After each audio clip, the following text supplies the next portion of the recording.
Greetings all, FerrariMan601 here. It is time for the first official F-Man podcast of 2019, and to kick off this new year of fresh, unadulterated bias, I thought of no better subject than to talk about McLaren Applied Technologies and their very ambitious vision for the future that they have unveiled within the last couple of weeks in an article on their website entitled Future Grand Prix, The Pursuit of Possible. Of course, there is a link to this article in the description of this video.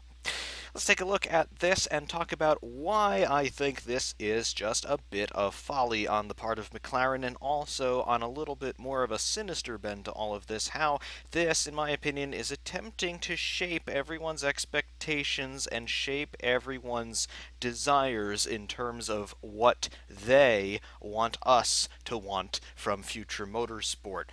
We'll get into that a little bit later as well. Future Grand Prix, the pursuit of possible. Grand Prix racing meets the age of advanced technology is the subtitle to this article. They go on to talk about the key bullet points behind this vision of the future by McLaren Applied Technologies.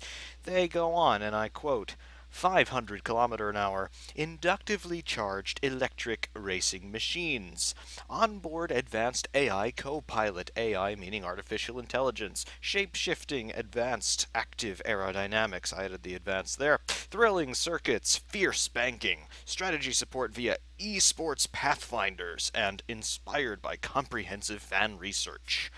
Okay, well, just through those bullet points there, we can already pretty confidently say that this is a load of garbage, just by the language that they're using.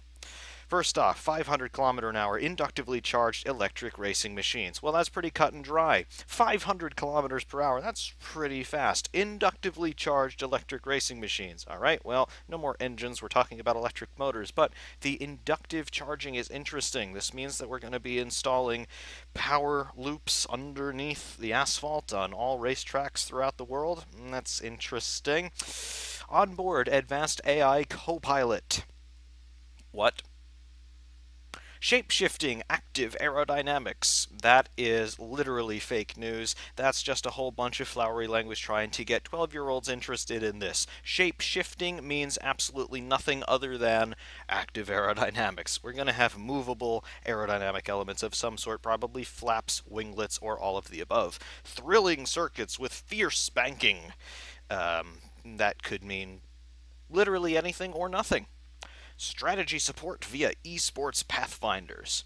This is 100% catering to all of the 12 and under crowd who think that playing the Codemasters Formula 1 games makes them a racing driver. Absolutely it does not. I'm a fairly serious sim racer, and I don't even remotely consider myself a reasonably good driver in the real world. But there it is. They're trying to get video games into Grand Prix racing. We'll see how far that goes, and inspired by comprehensive fan research. Nobody asked me.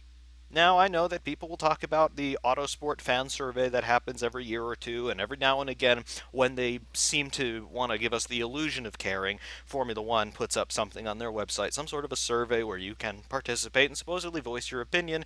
In my opinion, your opinion goes directly into the trash heap as far as Formula One is concerned, but nobody asked me about this vision for 2050, yet McLaren Applied Technologies claim that this is inspired by comprehensive fan research.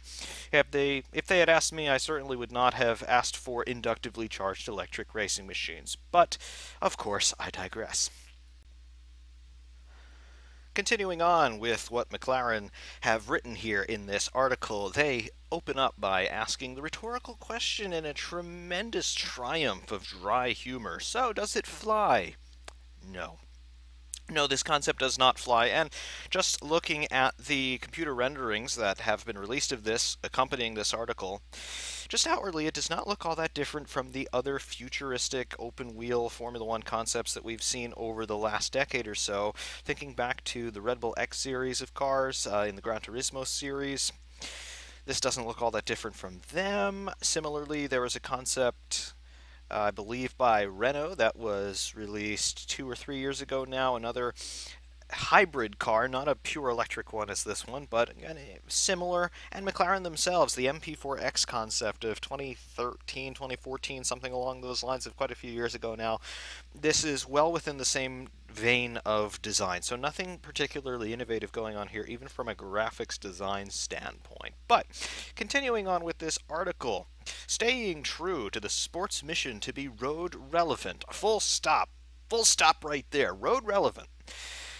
Going back to 2018, 2019 for the moment, present day focus now. What is particularly road relevant about an 1100 horsepower turbo hybrid powertrain running on tires that are way too durable, but at the same time not durable enough to support the cornering speeds that the cars are capable of?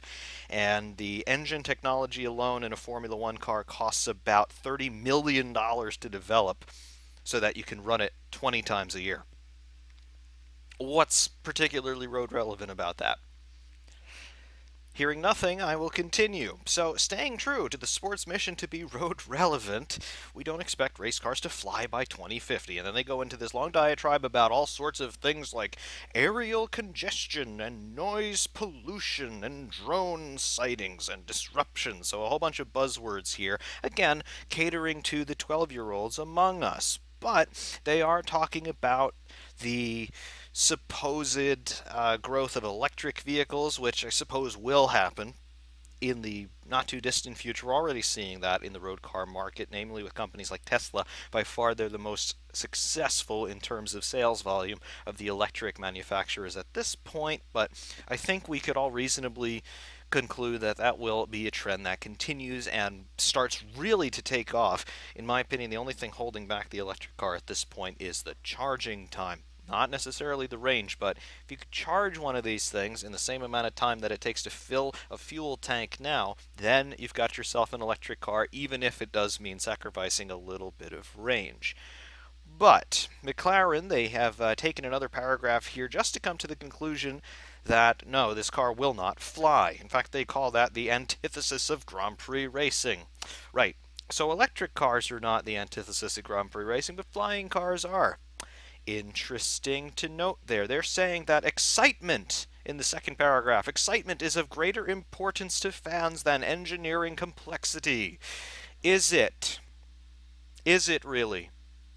Again, comprehensive fan research. Who have you asked about this? Because I'm not quite sure about everybody who might be listening to this, but one of the things that always was very attractive about Formula One was not only the engineering complexity, but the engineering diversity that we saw through the field. Different engine solutions, different overall configurations of the car in terms of where the gearbox was. Was it longitudinal? Was it transverse? The engine configurations, again, as I said, going through the 90s there. You had V8s, V10s, and V12s sharing the racetrack. It's pretty interesting. Looking at other series, we just had the Rolex 24 at Daytona. You have all kinds of different engine configurations, very different types of cars overall in a series like that, and they're all sharing a racetrack at the same time. Very complicated solutions going on, very varied and diverse solutions happening there, and I don't know, Daytona looked like it was pretty packed despite the weather toward the end, so excitement's more important than engineering complexity. Way to control the agenda there, McLaren. They go on to say that they expect the future Grand Prix car to have 4 wheels and rear-wheel drive and a human in the cockpit. Well, thank you very much for that, but didn't you mention an AI thing? Well, we'll talk about that. They go on to talk about the shape-shifting aerodynamics, which is literally fake news. They don't really go into any specifics on what that would entail. Obviously, we have DRS today, which just makes fake overtaking, but I think we could conclude that this car would probably have active suspension, raising and lowering the ride height, things like that. Also probably flaps in the under tray and diffuser area to optimize optimize drag and also optimize downforce generation given what's going on. The next subtitle in all of this, Unlocking the Power of Artificial Intelligence. Before we go on here, Robo-Race. I know you've all heard of Robo-Race. Has anybody really done anything with Robo-Race? Autonomous race cars? Autonomous electric race cars, I should add? No. Absolutely not. Why do we want artificial intelligence? Why do we want computers driving race cars? I don't know. What McLaren are basically painting a picture of for all of us here is you've still got a driver in the car, but they're going to have some sort of a computerized co-pilot, they call it. So basically the driver's going to be interfacing with a computer in order to drive the car. What happened to pedals, a gear lever, and a steering wheel? I don't know, but apparently the driver's going to have to be punching commands into a computer or reading data off a computer screen in order to drive the car, or the computer's going to be making suggestions to the driver based off of readings that it's getting from his suit with biometric sensors and trying to predict his thought process and things of that nature. We don't need any of that. We have artificial intelligence in major infrastructure already. You could call aircraft autopilot to be a form of artificial intelligence. It's not really making decisions for pilots, but it's there. And how do we see autopilot applied in aviation? It's there basically just to help the aircraft maintain course in stages of flight where human interference is not really required, where you're at cruising altitude and you're just following your navigational beacons around to your destination. That's where artificial intelligence, that's where automatic navigational systems are useful, at least as far as we see the world now. If you had that sort of thing in a race car, what is it really going to do? Things happen far too quickly for a computer to be able to make those decisions. And even if it could, let's say it has the sensor input and it knows how to react, how to read conditions, it knows the status of the vehicle and all of this stuff.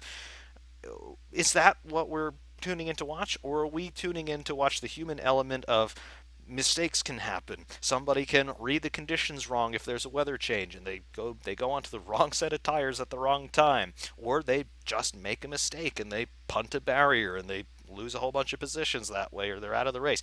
That's the human element of all of this. You want to take away the human element, and then when something goes wrong, we just have the headline of, Kimi Räikkönen, for argument's sake. Let's hope he's not an F1 in 2050. Kimi Räikkönen has an AI malfunction. No, that's not why we're watching all of this, but apparently McLaren thinks that it's really interesting and that this is the future of Grand Prix racing. Okay. The by far longest section of this article is subtitled "The Big Electric Elephant." Yes, of course, these cars are going to be electric. They're also going to be inductively charged. This means that the cars will not have onboard battery packs, at least not big ones, not ones that would give the car enough range to do an entire Grand Prix distance, I would presume. This means that they're going to have inductive charging loops, big wiring loops underneath the tarmac on the circuit. That's a reasonable thing to postulate. That's something that's already been proposed actually quite a while ago for electric cars and also just for autonomous vehicle research, to have the car follow an electromagnetic trail embedded into the ground. It does serve as a navigational aid for these autonomous systems, and it's something that has been tried and it does work. The technology for inductive charging exists in many household appliances today. It's not really been tried with cars yet, but I suppose that it could work. The difficult part about it would be, how do you create this infrastructure at a sustainable cost level? Not that Formula One has ever cared about the sustainability of costs, even though they claim to. And how do you do this safely? Because if you're going to be, let's take their word for it, these cars are going to do 500 kilometers an hour. That's ridiculously fast. And they're going to be inductively charged. So that means that there has to be either direct contact between the underside of the vehicle, or whatever the charging surface is, and the racing surface, or they have to be at very close proximity. So if you want to be able to transfer that sort of charge wirelessly between two objects that have a speed differential of 500 kilometers an hour, what kind of voltage do you need coming up out of the ground in order to do this? And how do you make sure that this is safe for people walking on the circuit, number one, and number two, how do you keep this safe in all different sorts of weather conditions or possible malfunctions? That's something that remains to be seen. And on the side note of safety, 500 kilometers an hour, that is an airplane crash if something goes wrong. I thought that Formula One was all about safety nowadays. That's why we have Halo, that's why we have all of these, in my opinion, very intrusive protocols and procedures and things of that nature. But 500 kilometers an hour, I don't care what you make these cars out of. I don't care if you build these cars out of some sort of material that is yet to be discovered or developed. if this thing hits a wall at 500 clicks, it's going to be obliterated, and the driver right along with the car is going to be obliterated. You just can't decelerate that fast and expect to walk away. So I don't know what's going to happen with safety from two of those perspectives: the voltage going through the circuit and just the speeds and the deceleration available in a situation like that. Bodywork, wheels, and cockpit, the next subtitle in all of this. Well, it's going to be closed cockpit, as you can see from these computer renders. Bodywork, again, I think we could expect the latest composites, not necessarily carbon-based in 2050, but most likely going to be carbon-based, a carbon fiber or carbon nanotube substrate of some sort. The interesting part about all of this, though, is with regard to the tires.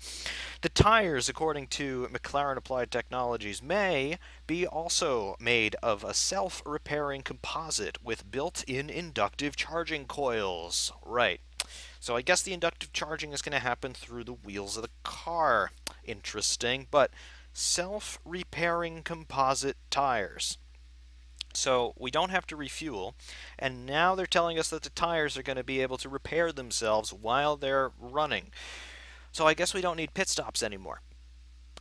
So effectively what we go away from in 2019 is having a one-stop Formula One to having a no-stop Formula One. People are complaining now that we don't have enough variety in the races, that Lewis Hamilton wins everything, and indeed he does win everything. But as it stands right now, everybody makes their pit stop on lap 17, whether they need to or not. And then we just sit there and watch Mercedes pull out a second a lap for the remainder of the Grand Prix. By 2050, if we're not having pit stops for any reason, what's the point? Why don't you just pull names out of a hat and then call that the race results? Because it seems to me that if you've got these cars that are going to be partially controlled by computers, you don't have to refuel, and the tires never need to be changed. Provided that a gigantic meteor doesn't land on the circuit, you're going to get the same result every time. They don't talk about how overtaking is going to work while they're doing 500 kilometers an hour around severe banking, or whatever the terminology that they use is, back up at the top there in the bullet points. I can't find it right now. But there it is, fierce banking. Fierce banking. So how's overtaking going to work at that sort of speed around fierce banking? Don't ask me. But if we don't have to make pit stops, and the drivers are not 100% in control of the vehicle, how do you have any sort of variation in what happens, other than how you just line the cars up on the grid? I have no idea. But the consolation prize in all of this, we're going to have sentiment projection. What does that mean? Well, another buzzword that McLaren are trying to invent here, sentiment projection, basically means that the car is going to change colors depending on what sort of mood its driver is feeling at that particular moment. Yes, I kid you not. I read directly here. Grand Prix racing has a massive global audience, and we anticipate this growing across multiple platforms. Our core research has shown an overriding desire for the fans for new technology that allows spectators and viewers to get closer to the action with a level of interactivity that sounds like science fiction, but in reality relies on biofeedback sensor technology, which is on the cusp of release within the automotive market. That still doesn't tell us anything. Again, these are more buzzwords. These are more, in my opinion, elitist terms that are designed to cover up what their real agenda is. Fans are asking for more technology, new technology that allows spectators and viewers to get closer to the action. How about just allowing the fans to get physically closer to the action? We don't need technology to do that. We need you to take down the velvet ropes at the end of the pit lane and allow the fans to go see the cars and to see the drivers and to see the team personnel during practice sessions or right after qualifying or right before the race, things of that nature. Things that you see in American motor racing. Again, the Rolex 24. Fans were everywhere an hour before the start of the race. They're on the racetrack, they're in the pit lane, they're getting autographs from their favorite drivers, basically right up until the start of the race, right before everybody says, okay, everybody out, we have a race to do. IndyCar does the same thing. Again, IMSA and the WeatherTech Sports Car Championship, they do that. Basically, anything that happens outside of the FIA's direct sphere of influence already has that level of up-close and personal fan interactivity. And they do it all without technology. They lower the velvet ropes and they say, hey fans, you want to walk through the pit lane? Go ahead and walk through the pit lane. You don't need biometric feedback electronic sensors to do that. You just need to get out of your ivory tower for a moment and allow the common folk, your fans, the people who are paying your bills, to take a close look at your product and maybe rub elbows with a couple drivers. That's all you need to do. You don't need to make the cars change color depending on what sort of mood somebody's in. You don't need to do any of it. My opinion, that's probably the most pretentious part of this whole thing. You're going to put cameras in the drivers' helmets. All right. IndyCar's been doing that since 2012. Get with the program. If it's really going to take another 30 years for Formula One to get a helmet camera together, I really have to wonder how they're going to survive 2019. Never mind getting through to 2050. Esports integration, the next thing. So basically, if you can play a video game, you can be a Grand Prix driver. Immersive experience, more camera angles. Again, we're going to put more cameras in the car, but still not allow the fans to get anywhere near it. That's great. And the final subheading here, the inside line on our vision for 2050. By bringing this concept to life via our unique approach to insight-led design, another buzzword, the McLaren Applied Technologies design group has exemplified our single-minded drive for technological excellence and commitment to a journey of relentless improvement that challenges convention. Right, basically what that means is this is what we want. We haven't asked anybody about it, but we're going to force it upon you anyway, so go F yourself, basically. In so many words, if this is what the future of Grand Prix racing is, it is woefully misguided. I don't think we've really had anybody out there shouting from the rafters, demanding electric cars. We certainly haven't had anybody saying that the cars need to get faster. The cornering speeds that we're getting in 2018 and 2019, I'm led to believe is going to be quite similar, are pretty ridiculous. Despite the cars being very long, despite the cars being very heavy, comparatively speaking, they're really fast, particularly over the course of a qualifying lap, but even race pace is faster than pretty much anything else that is currently out there. Nobody's really asked for, and this I can 100% say with certainty, nobody has asked for a co-pilot in these cars. Nobody has asked for artificial intelligence to play any part in the experience between the driver and the race car. That is 100% true. I don't care how fast or how slow racing gets. That is something we absolutely don't need to see. If we get to a point where the driver is no longer in control of the car, alone and unaided, as the regulations say, and by the way, the regulations actually, they go back over 100 years in that vein of thinking, when cars used to have two people on board, a driver and a ride-on mechanic, because they would break down every couple of feet, basically. But if we're getting away from the idea of a driver controlling the car alone and unaided, then what is this? Is this racing by committee, or is this racing? Is this basically some sort of exercise in bureaucracy, or is this sport? I don't know. Could you imagine an Olympic event?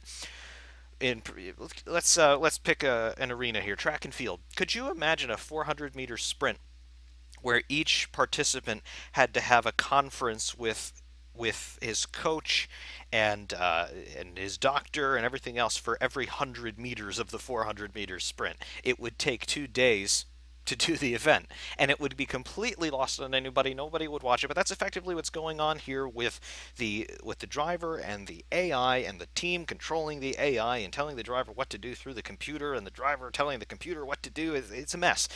We don't need any of it. What really needs to happen with all of this is a back-to-basics approach. Again, look at American motorsport and look at how successful it's becoming, even more successful than it was. Open up the pit lane, get the velvet ropes and throw them away. Let people get close to the cars and close to the drivers. Stop being so secretive about everything. Yes, I know Formula One's a very expensive business, and it's very much a closed shop in terms of the research and development and design that goes on, and with good reason. It's very expensive. But you've got to remember who's paying your bills. You've got to remember who's giving you all of this TV money, because someone's got to be watching that TV coverage. It's your fans. Let the fans in. Let them take a look at things. It's not good enough for us only to be able to see these cars on television. We need to be able to approach them. We need to be able to talk to the people who drive them and talk to the people who help to run them. That's really cool. That's something that you get over here in America with IMSA, with IndyCar, any other series you want to mention. It's almost a free-for-all before the race starts. That's what Formula One needs to do. You don't need biometric sensors, you don't need color-changing cars, and you certainly don't need self-repairing tires to keep people interested. You just need to let them play a little bit. End of point there. Aside from all of this, though, I really just want to caution everybody who is still listening to this. I want to caution you very much here when you read an article like this, and I'm sure we're going to continue to see more things like this as the years go on. They say that this is fan-inspired research. They've done intensive research. Has anybody asked you? Just a simple question. Has anybody really asked you? Because they did not ask me. So when people say that it's something that the fans want and that it's supported, really just ask yourself the obvious question. Did you say anything about it? Do you know anybody who said anything about it? Because I never did. And that is quite simply, it's a persuasion technique that is straight out of the book of logical fallacies. They're basically trying to say, well, everybody's doing it, so how come you're not? How come you don't want inductively charged electric race cars? And that's basically how, in my opinion, they're trying to control the mindset. They're trying to control what people think they want before they even want it. And if this is indicative of how the FIA are going to be comporting themselves, how Liberty Media and Formula Management are going to be comporting themselves moving forward, perhaps it's time to think about some new allegiances on our part. We like sporting contests that remain very constant. This is why the traditional sports like football or soccer, for my American audience, this is why those sorts of sports still have a following, because you could watch a football match from 50, 60 years ago and still follow exactly what's going on, because the rules of the game haven't changed all that much. People still do pretty much exactly the same things. That's how people identify with it, and that's how people can learn something very quickly and then remain hooked on it for basically a lifetime. When you have continuity like that, that is what builds intergenerational fan bases. And that, of course, that crosses cultural barriers, that crosses all sorts of barriers that have become really buzzwords in our current parlance. But that's what really builds a fan base. And the way that Formula One has been comporting itself really in the last 10 years, but it does go back farther than that, with near constant regulation changes, and in some cases pretty drastic ones in terms of the designs of the cars, designs of the engines, the complexion of the race weekend, even in some cases.